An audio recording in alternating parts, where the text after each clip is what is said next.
Hi everyone, welcome back to the Colour Cave where we like to play with art stuff. My name is Jem and I'm bringing you another colour along in Hanna Karlzon's newest book, the Jewellery Box. Today we are going to be working in Polychromos Pencils, exclusively in Polychromos Pencils. Now I know that the last few times that we have done a colour along in one of Hanna Karlzon's books, I have used other mediums for the background. We're going to be doing this picture here of a very feminine hand holding a lovely little bunch of roses.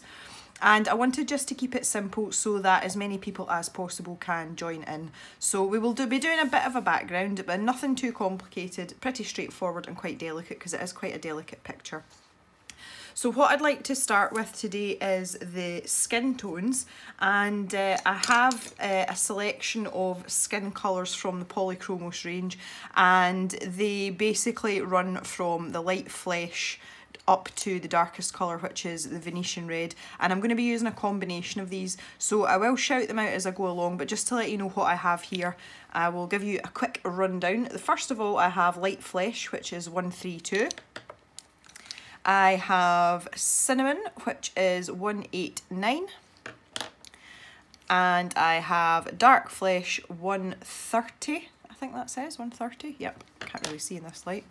I have medium flesh 131, and lastly I have the Venetian red, as I mentioned, which is 190. Try and get that in the light. There we go. So I'm going to kind of be jumping about between these pencils, so you need to pay attention. There is no set formula for skin tones. It's very much a case, I find anyway, that it's a mishmash of all these types of colours. The first thing that I always do if I'm doing Caucasian skin is I always put excuse me, a layer of light flesh down on the whole hand. So that is what we're going to start with. So we'll get zoomed in a little bit so that we can see what's going on. And it's kind of the same method as I would use for most other colouring things, is just to get that base layer down. Now I'm not doing anything out of the ordinary that I wouldn't normally do. I am literally just resting the pencil on the paper, using little circular motions just to get that first base layer down so that we have something to work from basically. So I'll just get that on the go just now. And you don't need to take too much care over this, you can just go for it and whack it down, because there are going to be many layers going over the top of this, so you don't have to be too particular. It's just to give us a grounding, as I say, to work on. So I'll just get that filled in. Before I started filming, I took my, I was going to say dogs, it was actually only one dog, out for a walk. And the weather here today in Scotland is absolutely wild. It's super windy and there are these sort of really heavy downpours accompanying that wind. So I was trying to kind of like time it and and get out between the showers.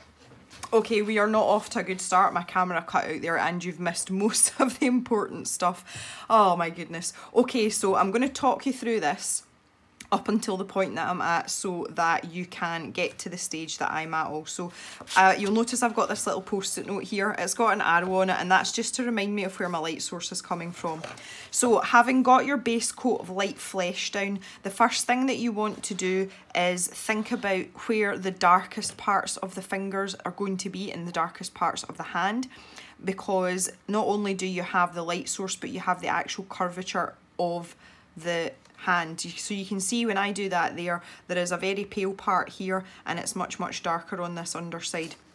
So that's the kind of thing that we're going to think about. So what I have done next is I have taken my cinnamon pencil and I have gone round this part here and down here, all down here and down the outside of the thumb and down the hand, just following the line art. And what I've done is I've started in at the line art and I've gradually let up the pressure in the pencil to start to create a gradient to provide that curvature and also where the reflection of the light is. So I would put down a coat of that very lightly on top of your light flesh, and then I would go back to your light flesh and put another coat on top of that just to help blend it out. After I was happy with that and I could see the difference between this side of the fingers and that side, I was then taking my Venetian red pencil and very lightly putting in some shadow areas. Now you can see I've done it there, and I've done a little bit in here, and also in this little crease here, and a tiny bit down this line of the hand. I haven't done anything on the thumb yet. So once you've got your Venetian red down, again, use a really light layer. We're going to do loads of light layers, so it's important that you keep your hand light so that you can go back over and get it the way you want it to look. After doing that, I went back to my light flesh. You can see a pattern forming here, and a very light coat just to blend it out. We want it to be as smooth as possible, so that's quite important. What I've done next is I moved down to the thumb and I have put my layer of cinnamon starting here all the way out, and I added a little bit across this crease of the knuckle here as well, just to kind of highlight that crease. And I've run it down, again, just down the liner, and blended it out with my light flesh. When I've got to this thumb area, I've worked in a semicircular motion, and you can just see the line on the camera there. It's much more obvious to the naked eye, but that's to try and get the curvature of this thumb part here, you know, the sort of joint of your thumb. So that's as far as I've got. So basically there is a pattern that I use, and basically after every colour I go back over with a very light layer of light flesh until I've got the desired effect. Now the thing with skin tones is it's entirely up to yourself what sort of skin tone you're going for. Obviously I'm going for quite a pale Caucasian hand here, so it's up to you to use your eye and gauge when you're happy with how dark your skin is once you've picked your initial colours.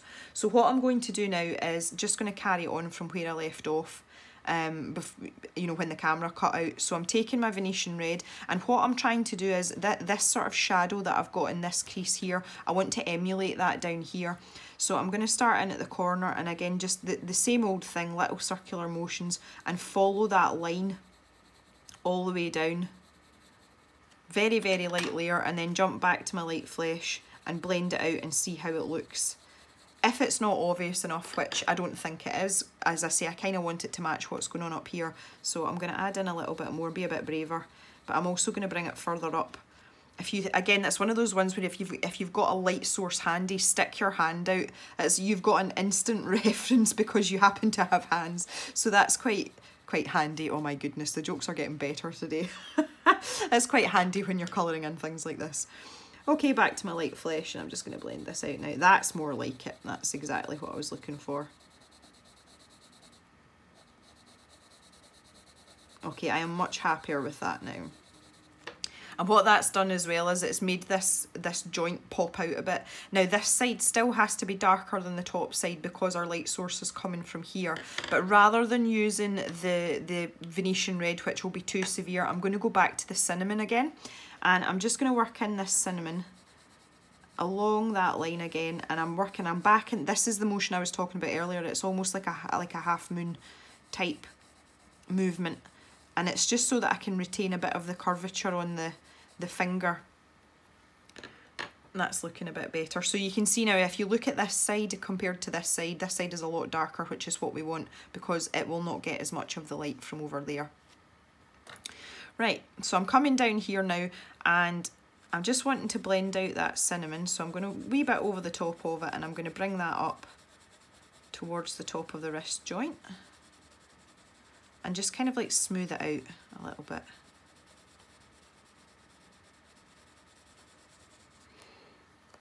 There we go, that's looking pretty good. Now it's up to you to play about with that. Again, on the camera it looks quite washed out, as do my hands, interestingly enough, and it's just because I'm using an artificial light source. It is dark now because we're in Scotland and it's winter. The colour is a bit richer in real life than it is on the camera, but as I say, it's really a preference thing. You have to, after every layer, stop and look and see if it's what you want it to be, and if it's still too pale and wishy-washy, get back in there and get another couple of layers down of your cinnamon or whatever colour it is you're using, and really build it up. That is the aim of the game. So I'm quite happy with the foreground part of the hand now. I want to leave it there. with these back fingers, this is a little bit different. The other thing I did when the camera cut out that was missed was over the top of the layer of light flesh on these back fingers, I went over with a really light layer of the cinnamon. These fingers are in the background and they're kind of hidden behind what's going on here, so they are going to be darker. So we're going to step up the use of the Venetian red. It's, you know, there's going to be a lot more shadows going on in behind there. And also the cinnamon. So rather than going over everything with a layer of the light flesh, I'm going to use the cinnamon instead because everything's going to be darker. I hope that makes sense to everyone. So, because we're stepping down the colour range, I've got the medium flesh instead. So I'm going to use that to work out where I want the curvature to be. So this part here is going to be the curvature. And there's going to be a little bit here. It's going to be more like a triangle shape because of where our light source is. So I'll just pop that in there. And then a little bit in behind that thumb as well. Now I'm back to my cinnamon. And I'm just going to blend this out.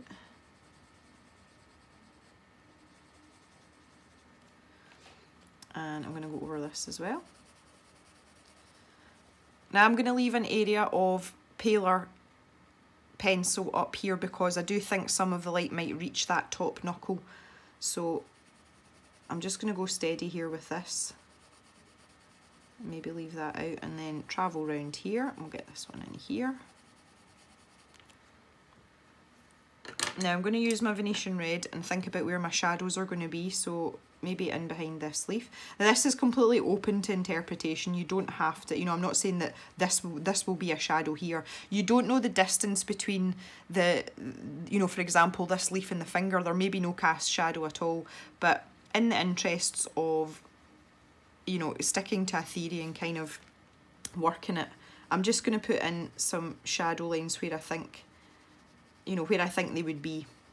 So up round under that ring finger. Now I'm going to use the light flesh. I know I said I wasn't going to, but I'm going to do it over the top of this Venetian red. As I say, the Venetian red is quite a vibrant colour in comparison to the rest of these flesh tones. I don't want to end up with a sunburnt looking finger. So I'm just going to blend all that in there.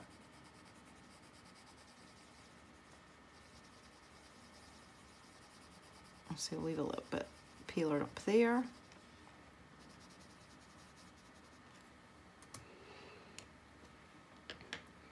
Now this next finger underneath is going to be less in the light than that, so I'm going to do a full coat of cinnamon in here.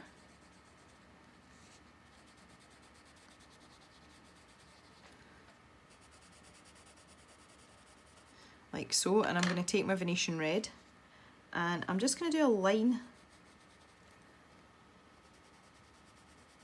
all the way along there and under here. And back to my cinnamon and blend that out. So your gradient's going in the opposite direction here. And it looks much richer in colour compared to the finger in front. To blend that out a little bit more, there we go. And then this one in at the back, I'm going to very light hand a whole coat of Venetian red, but literally just tickling the paper. And then I'm going to take the cinnamon and go over the whole thing again.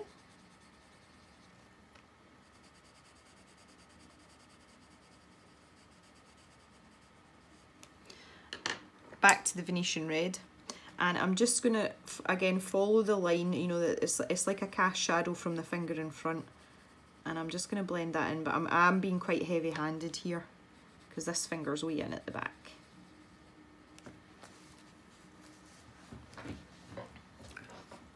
And I'm going to keep going until it's as dark as I want it to be. So again, I'm going to go back with my cinnamon, go back over that.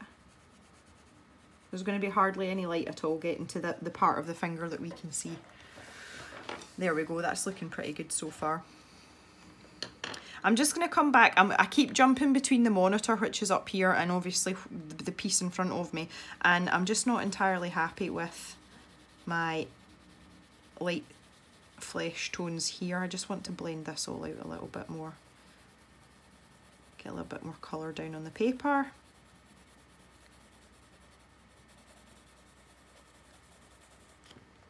Same up here.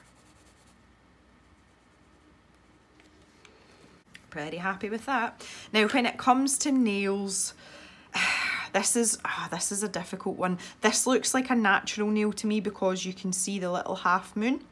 And picking a nail colour can be extremely difficult, and it's difficult to get it to look natural without it blending into the skin tone or looking ridiculously pink. So what I'm going to do is I'm going to take my medium flesh colour, which is more of a pinky tone, and I'm going to start by colouring in that little half moon there. Lovely jubbly. And then I'm going to go over it with light flesh, and I'm going to go over the entire nail.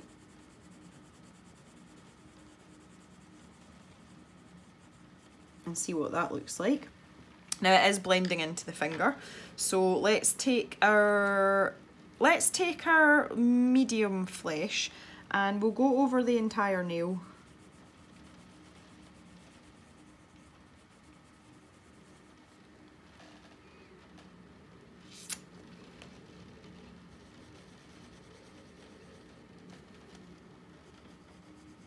I'm just going to put a little bit more down this edge here.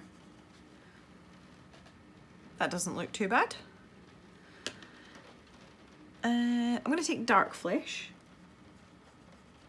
and I'm running it down the side of this nail. Now again, this is just the same principle as we did with the finger, because obviously we want the light to show on the nail as well.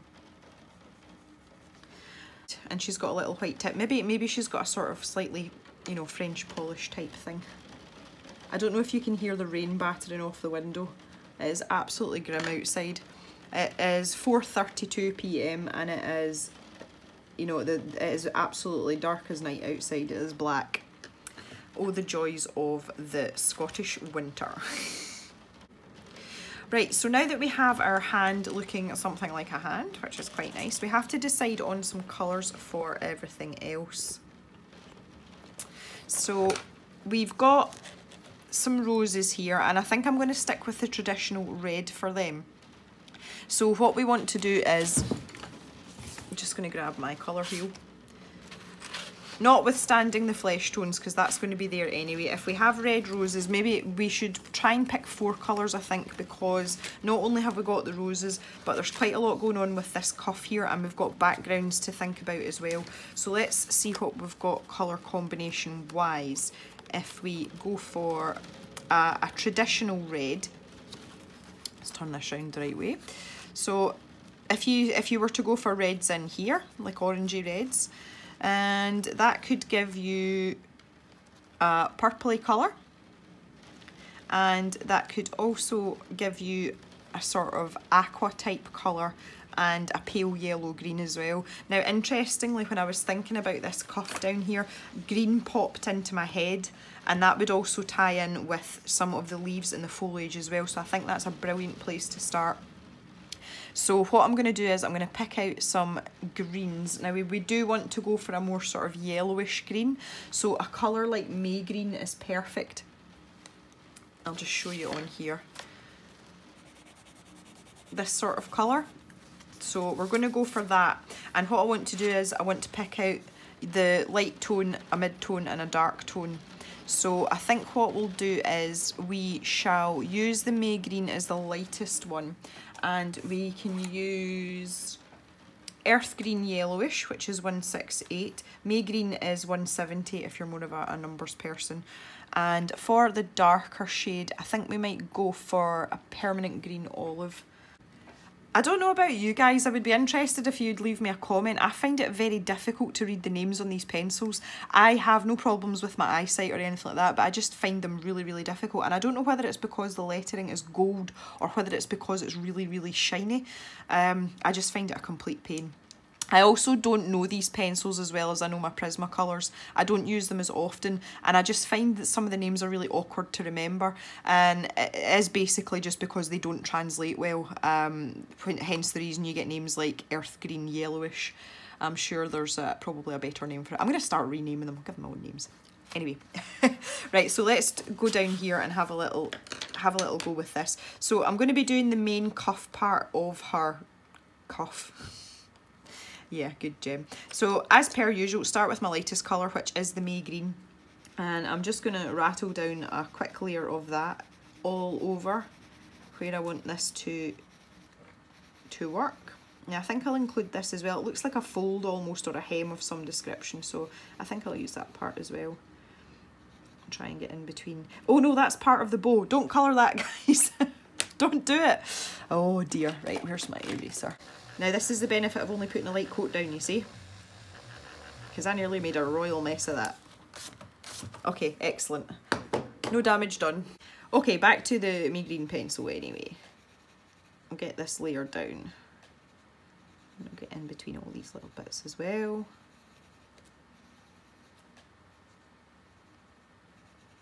Oh, this is fiddly. It's actually quite nice colour in a picture like this. I know this is a, you know, that's quite an intricate little bit, but after working in Anamorphia, this is a dream. Alright, so let's move on to our mid-tone, which is the earth green yellowish, and I'm just going to slant the book slightly so that I can work away here. So just going over what I've done, exactly the same principle as before, same technique. So we're just going to use a light layer and we're going to bring that up because we want this to be a gradient. Now, the thing to do here is, again, because this is a curved item, at the sides here, we're going to bring the earth green up a little bit further than we would in this middle part, and that just helps to show your curvature. Now, it's not going to be amazingly obvious because there's all this sort of carry on here, you know, blocking the colour, but just by doing that around the sides like that, it just gives that illusion of the curve and where the light's going to hit it. So I'm going back to my May Green now, and I'm just going to blend out some of that.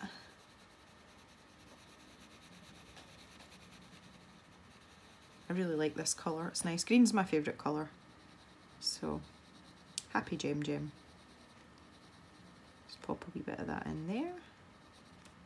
Try and get in all my gaps. That's one thing to try and remember when you're doing things in layers. Make sure you go over every part. You know, try not to miss out little bits because it can be quite difficult to match everything up if you don't. Okay. Right, so what we want to do is we want to build up this mid colour now. So I'm going to put another layer down. Again, I'm going quite far up at the sides there where those creases are. And then when I'm along the bottom here, I'll not take it as far up. And the same at this side, I'll bring it quite far up at this side as well.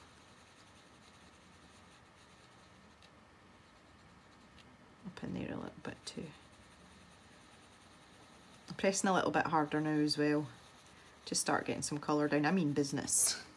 Alright, so I'm going to go to my darkest colour now, which is the, what did we say, permanent green olive. Oh, that looks nice. When I see it on the monitor, that looks lovely. Everything just looks a bit washed out because as I say, I'm under this artificial light, but I have to be able to see what I'm doing. Right, so again, I'm just following that bottom part of the liner at the bottom of the cuff, and I'm just going to pencil in a wee layer of the darkest green. So you can see that quite clearly. And then I'm just going to start blending it out.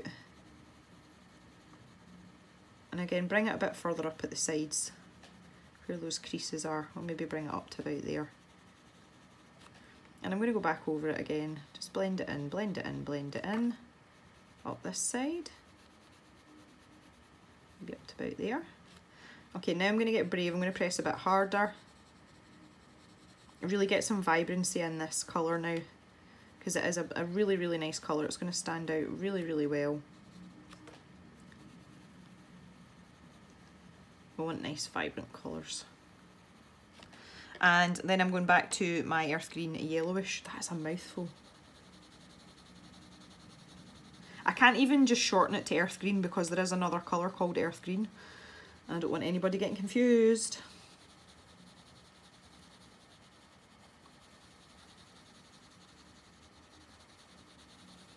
There we are, blend that all in, get it looking nice. Going back over the darker colour as well. Oh, I thought I was going to sneeze there. Oh. And finally back to the May green. So I'm just going to pop some in all my wee gaps, make sure that I've covered everything and it all has the same number of layers of pencil. There's a tiny little bit in there as well.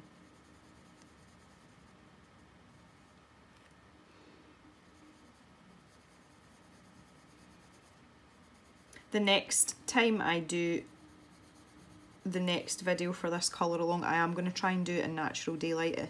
I much prefer working in daylight, and I find that when I'm filming videos for the channel, they turn out much better. As I say, everything's just, it looks really washed out and it's not showing up, you know, the really the true colours of what's going on, which is, it's kind of annoying because we're colouring. So next time I shall do my best to film during the day, or at least earlier on in the day when I've got some natural light. Okay, so you can see there now that we've got that natural looking sort of curvature, but it is very, very subtle. So all I'm going to do is I'm going to start to really accentuate it and exaggerate it. So all I'm doing there is just going back over everything, really getting more layers of pencil down.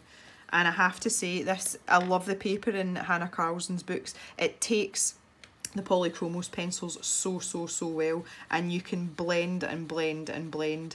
As long as you keep those layers light, you can get oodles of layers down on this paper. And I'm starting to kind of go shiny at the bottom here, so I'm getting to that sort of, you know, burnished stage, which is absolutely fine. But I mean, the number of layers of pencil that I've got down on this paper is just obscene already.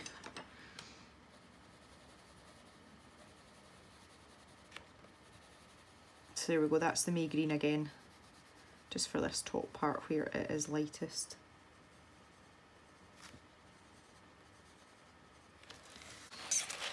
Okay, so the next thing I need to think about then is where I'm going to use these colours. We want the piece to be cohesive, so what I would like to do is I would like to start working on some of the stems, and I'm going to use the same colours.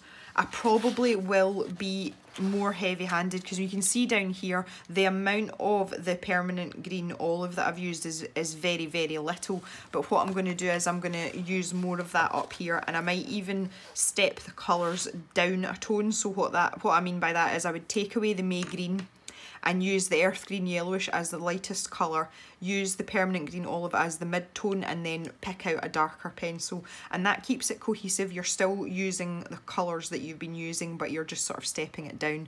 I'm having a look at my little swatch chart here, and the next sort of step down I think would be chrome oxide green.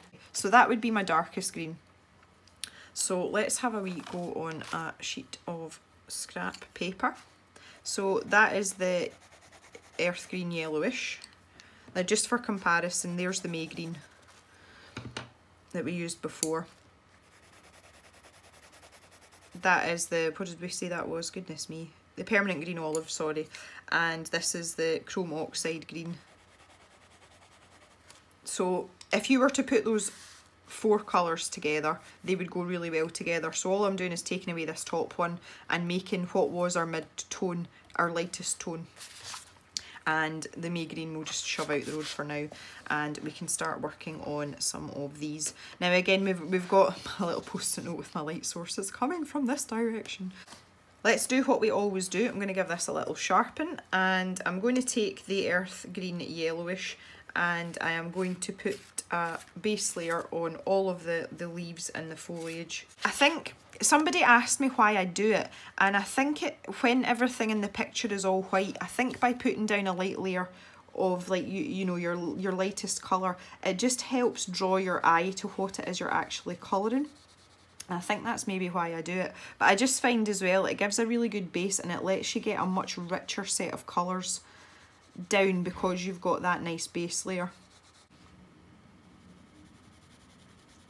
So I definitely think that putting down that light layer of your lightest colour, it definitely helps me anyway. It might not help everyone, but it's something that it just seems to make, you know, deciding where your colours are going, where your shadows are going, all that kind of stuff, it just seems to make it an awful lot easier. Especially when there's quite a lot going on, you know, in amongst, you've got lots of stems and leaves and petals and that kind of thing. It just helps them jump out off the page a little bit more. So I'm just going to carry on and squish around here. So there's a stem, so we'll do that one. It looks like I went way off the page there. Oh my goodness. My colouring skills seem to have declined somewhat over the last 15 minutes. Oh my. I'll do these as well.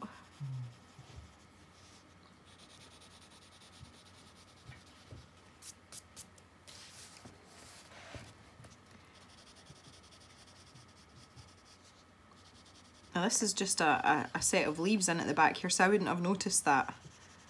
But that's so you can see there's just a stem with ordinary leaves.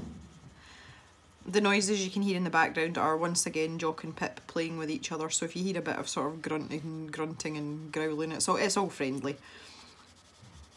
I am absolutely amazed at Jock. He is, especially when it comes to other dogs, he's quite shy with people, but particularly other dogs, and I never thought I would see the day that he would play the way he's playing with the pup now. It's really done him the world of good. And to be honest, I think he's still kind of lamenting the loss of Mist. He did grieve for her, and he was looking for her for quite a long time after she was no longer with us. So I wish I could have explained to him when we got Pip that it was going to be okay, and that eventually once she was a bit bigger he would have a friend again, and, you know, have some company that was his own size and own breed. And I'd really wish I could have explained that to him, but I think he's kind of getting that now. And so it's really nice because Pip's teaching him things and he's teaching her things. So it's quite a harmonious relationship. Alright then, so that's me got my base layer down. Once again, you can't really see a lot of it because it's very pale, but we'll motor on. I'm just going to go straight in with this chrome oxide green in here, because this is, again, it's tucked away in at the back. So the chances of light hitting in there are very, very slim. So I'm just going to pop that in. But what I'm also going to do as well is I'm going to grab my Payne's Grey, if I can find it. Can't see a blinking thing. It's so dark. To put another light on. Ah! You really have to keep your sense of humour with the weather at this time of year. Right, I found my Payne's Grey, which is 181. And I am just going to run that in a V shape underneath, just underneath these two leaves here. And that's just going to be a little bit of a shadow. Make it a bit more interesting. And then I'm going to go back to the green, the darkest green, and I'm just going to make that nice and deep and dark. Okay, that's good. Let's shove this up a bit and we'll deal with these sort of tendrily bits down here. If the bottom of those flowers look like that, I'm thinking that they're not going to last very long. They look a bit wilted and wobbly, don't they? Alright, again, so sticking with the darkest colour, the chrome oxide green, I am going to just bring that down from where she's holding them. And I'll bring it down at various lengths, and it's probably, again, it's not completely correct in terms of shadows and things, but you've got to remember that when you're colouring these in, you're trying to make it aesthetically pleasing. So, you know, you can bend the rules a little bit of an artistic licence. So going to my mid-tone, which is now the permanent green olive, and I'm just going to blend that out. And I'm just going to leave the very, very tips the lightest colour. You know, kind of like a root would look, or if you've cut a flower or whatever. I'm just going to blend this all out, make it nice and smooth, and just leave that very tip.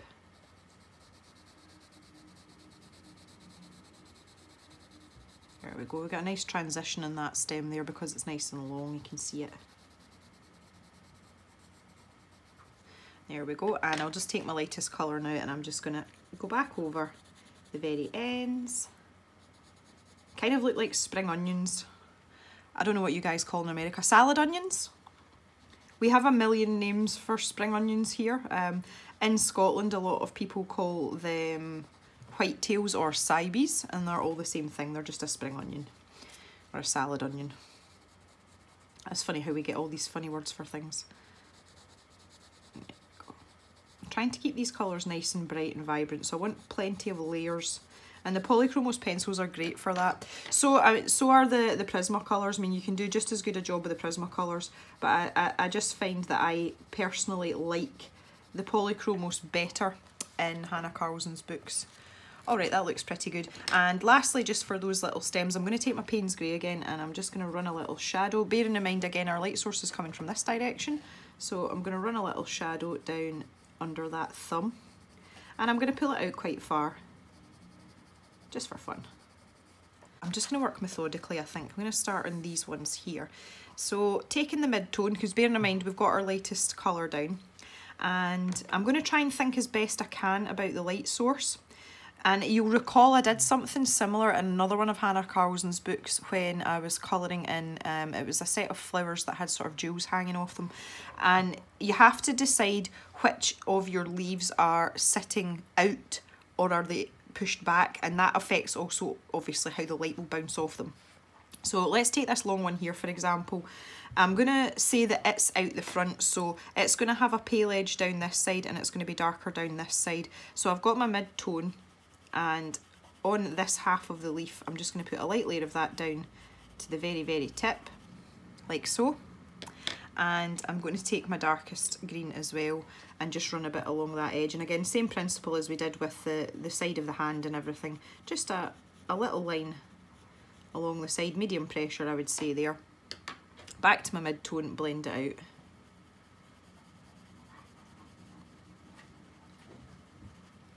And then go to my lightest colour and bring that up. Leave a little bit of white along that top edge if you like. If you are more of a saturated colouring type of person, then take it all the way up. It's going to stand out because it's going to have a dark green next to it, so it will pop out because you've got that contrast there. I'm just going to go back in now with the darkest green and darken down that bottom edge because it's not dark enough for my liking. Alright, that looks pretty good so far. Having that other lamp on is totally screwing with the light balance here. It keeps jumping back and forth. Okay, so on to the one next to it. Again, back to the mid-tone. Now this is going to be kind of tucked underneath here as well, so I'm going to make that quite dark all the way under there. I'll pull that out to about there. You can vary, when you're doing these leaves, you can vary how far up you take each of your colours, and what it does is it just changes how the shape of the leaf is sitting and how it looks. So I could take that all the way up to that centre line again if I really wanted to, or I could leave it as it is and it would suggest that the whitest part's actually popping out towards us more, because we all know that leaves aren't necessarily uniform. And have fun playing about with that. Test it out on a scrap of paper if you're not entirely sure. So I'm making this all dark in this corner. I'm not running a line down because that's going to be kind of hiding behind that part of the petal. So I'm going to take that green all the way up to the edge so that it's lined up with the edge of the petal. And then after that, I shall follow this line down here. There we go. I'm going to go back to my mid-tone again, blend it in. So back to my palest colour now, and I'm just going to try and blend all this out.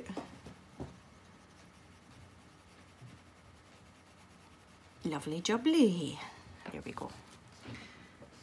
That looks nice.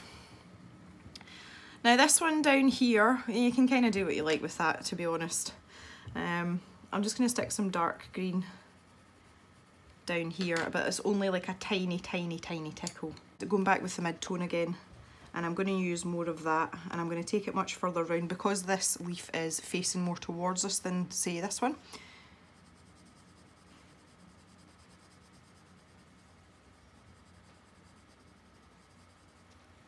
There we go. Now this one is tucked in behind the one beside it, but bearing in mind our light source is coming from this direction, I'm going to leave an edge there which would suggest this leaf is sitting further out than the one next to it. So again, just going back with the mid-tone green, I'll pop that down there, and I'll leave a little bit of white up the top there, or the palest green should I say. Going with the darkest one, I'll put that all the way down there. See, it's up to yourself. Use a bit of creativity when you're doing this. Don't make them all uniform and exactly the same. It's not going to look as natural. you know, you want as much variety as possible. It is an organic thing, and we want to make it look that way. Alright, so just by doing that, it instantly makes this one sit forward more, you know, like more towards the camera, and that is exactly what we want. Now with this one, I'm going to use the palest colour all the way around there, just because it's sitting forward a wee bit, and I'm just going to use the mid-tone. I'm not going to use the darkest colour at all. So if I pop that in there like that, there we go. And I'm just going to build up the palest green a bit more as well. Smashing. Absolutely smashing. So when it comes to this one, it's round the other side, so it's away from the light source, and it's probably faced away more as well. So less of the earth green yellowish, more of the mid-tone, and a lot more of the darkest colour. So again, I'll just start with the mid-tone, and I'm going to bring that all the way down and round, and maybe a bit of the light might catch the end. Again, I'm just, you know, I'm making this up as I go along. I'm making up a wee story, and it's going to be dark along there because it's away from the light source, and then bring this down this side, and I'm going to make that a good bit darker. Back with my mid-tone, lots of blending.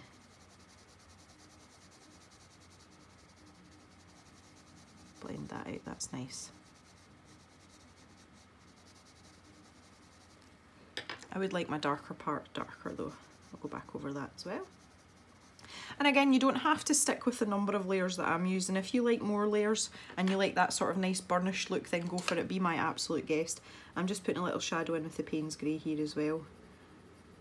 Really heavy line right in next to the petal, and then feather it out with little circular motions just to make it a little bit less obvious, so that looks pretty good.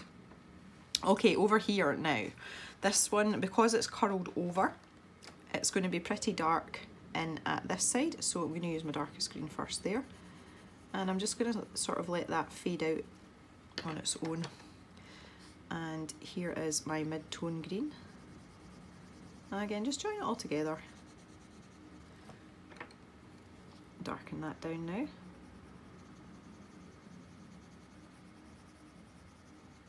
And there we go. That's nice. Now it's going to be dark on this side because it's flipped over, but again, it's tilted away from the light source slightly. So what I'm going to do is I'm going to make it really dark at the edges. I'm leaning quite heavily there, and I'm going to fade it out a little bit towards the middle. Again, it's just really to give it some dimension. It's not really following the logic of the light source. It's just more to make it look a bit more interesting. I say that's the really nice thing about colouring. You can do stuff like that and no one's going to pick it out, you know, and go, oh, that's wrong. There we go, that looks good too. Right, we'll move up a little bit now. So same sort of principle with these leaves. I'm not going to, you know, explain every single leaf now. It's on the other side, so we're going to stick mainly with the two darkest colours, just because it's away from that light source. So we'll pop that in there.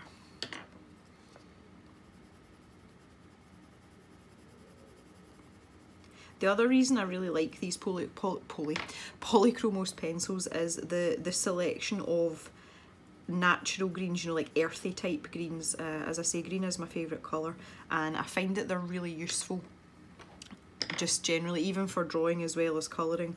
And I find I get, you know, it's easier for me to pick out colours that are suitable compared to, say, the likes of your Prismacolors. The Prismacolors are much better for really vibrant colours, but that's one of the reasons I really like the Polychromos pencils.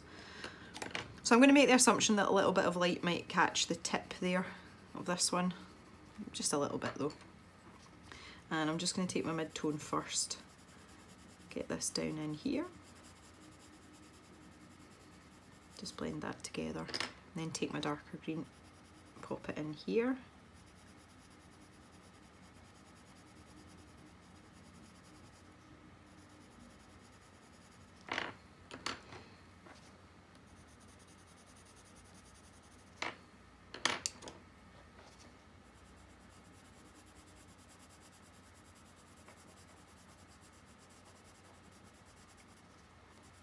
And then take my Payne's Grey, which I'm going to have to sharpen It's getting a bit blunt.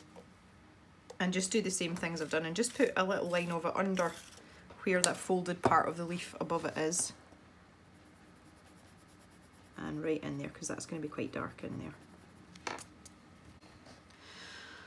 Right, I've got these ones up the top now. These are going to be a bit more exposed, so there's going to be much more of the paler green, so I'm going to do a whole layer of that.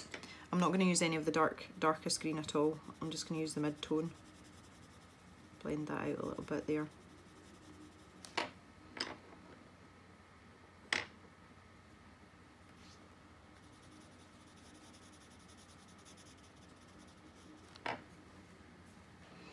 And the same with the little diddly one next door.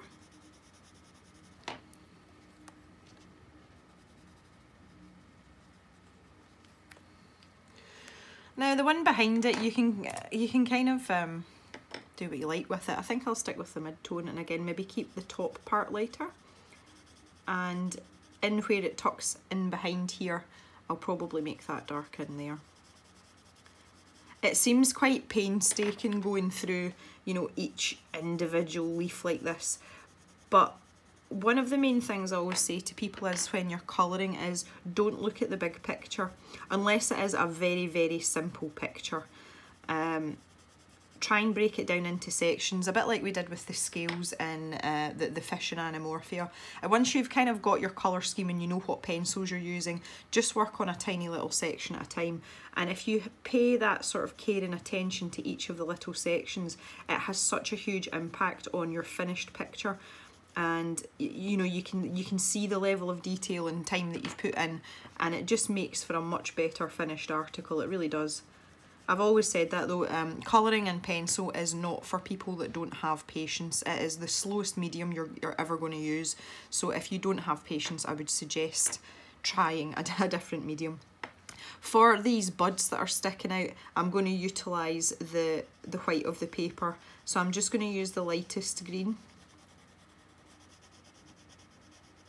And I'm going to leave a little white line there, and I'm also going to leave the tips quite pale as well. Now remember, there is still green pencil down there, but it is just one very light layer, so it's enough to distinguish it from the rest of the paper. And again, I know that's quite difficult to see just because of the camera and the light, but it's enough to be different. But again, it's just utilising what's there. Sometimes the white of the paper is your friend. I'll do the same with this one as well. Again, it's quite a stylistic choice, but I quite like leaving a bit of the white of the paper. I do tend to colour in more sort of delicate colours rather than really saturated dark colours, so it kind of suits my style to leave that little white edge. But it's just something, it's a choice. You don't have to do it. It's not going to make a huge difference to your picture. Or some people quite like to go in with a lot of gel pen and, you know, add in a little bit of white afterwards. That's also absolutely fine. You know, you're still going to get a really nice finished article from that. I've not really decided what I'm doing with the stalks yet, so I'm going to leave them just now, and I'm going to start working on this big leafy part here. So again, this bit's turned over and it's kind of turned away from the light source, so I'm going to use my darkest green, and I'm going to do what I did before with the mid-tone and just kind of join it up in there. There we go. And in here I'm going to use the mid-tone and I'm going to bring it down there, and then use my lightest green and just sort of smush it all together. Oh, very technical once again. Smush it all together, yeah. Okay, that looks pretty good. There's going to be quite a lot of light hitting here, so again I'm going to use the white of the paper to my advantage. And then on this side I'm just going to gradate that down. So I'll put a layer of that lightest green down, and then take my mid-tone, medium pressure just now, and just add a little bit of that in. And then we can smooth it all out, blend it out with this light green again. Again, it just gives a bit of differentiation between that and the, you know, the rest of the leaves that are surrounding it, that kind of thing. So I'm going to do the same here. I'm just going to put another light layer of that down. It's kind of hiding in behind there. So it's going to be darker. Again, it's more heading away from the light source. So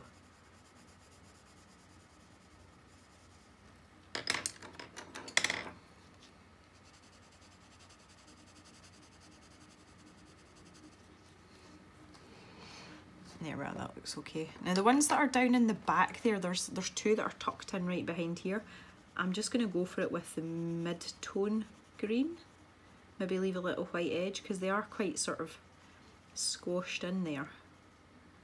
Ugh, I might even have to go in with the darkest green, I think. Just in some of the sort of darker, oh, that's Payne's Grey, that was nearly a disaster. Yes, let's pop a little bit of that in there and maybe down in here too. So that's kind of like, it's hiding, it's hiding. I've left that kind of patchy there, I'll fix that. Oh, there we go, that looks okay now. These are coming along quite nicely. Right, I still haven't decided what I'm doing with these stalks yet. This one here, I'm going to go light here. And I'll just pop a little bit of the mid-tone down this side and maybe a little bit there as well, just very lightly though. I don't want it to sort of blend in with the one behind it, so I don't want to use too much of it. I'm happy with that. I keep looking at these stalks like, right, what am I going to do with these? What am I going to do with them? I think I'm going to keep them just the pale green to match the buds. See how that looks. I'll use quite a heavy hand there though. Just that one colour.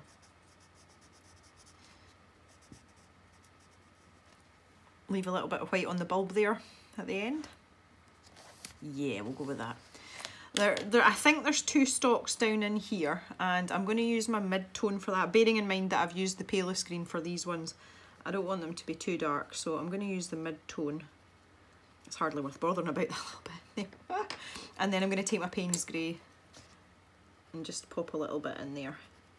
Again, it's one of those things you can barely see it, but all these little things add up and make your bigger picture look awesome. So back to my latest green up here. This is going to see a lot of light because it's on top. There's nothing overlapping it, that kind of thing. And the same with this one. So we'll do that. I'll maybe build up another layer or two though. Make it a bit more solid looking.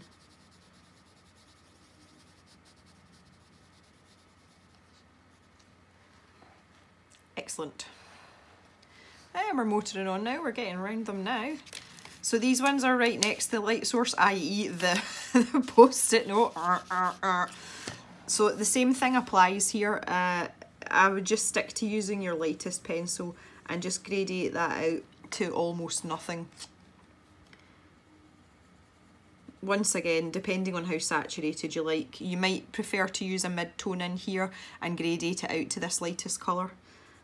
That's at your discretion, as always.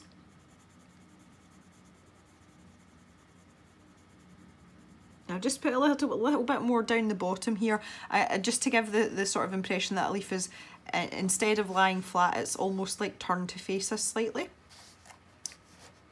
Now these ones under here are probably going to be quite dark, so I'm going to go back to this mid-tone and I'm going to start with this one.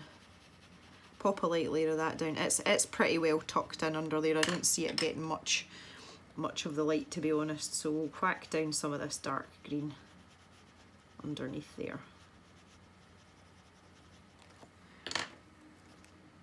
And blend it out with the mid-tone green. This one's kind of tucked in behind both of those, so I'll bring my darkest green down past that point and then use my mid-tone. I'm pressing quite heavily here and put a tiny bit of the lightest green just at the tip there and then blend it all together. Mid-tone, letting up towards the end, lightest one for the tip. Again, pressing quite hard there, a couple of layers, and I'm going to go back to my mid-tone. Now the reason I've not gone for the darkest one there is just to differentiate between these two because they're both quite dark. It's back to that, having the variation and the contrast between whatever's sitting beside you, the one that you're working on. Okay, so we've got another one of these buds now. So on my lightest green, and I'll leave that little white line along the top edge because that's where the most of the light is going to catch.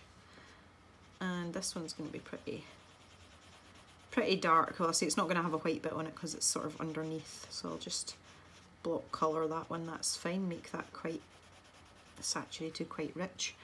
And do my little bulb here, so I'm leaving the white bit in the top left there, you can see, and leaning quite heavily. I'm just going to take that right in.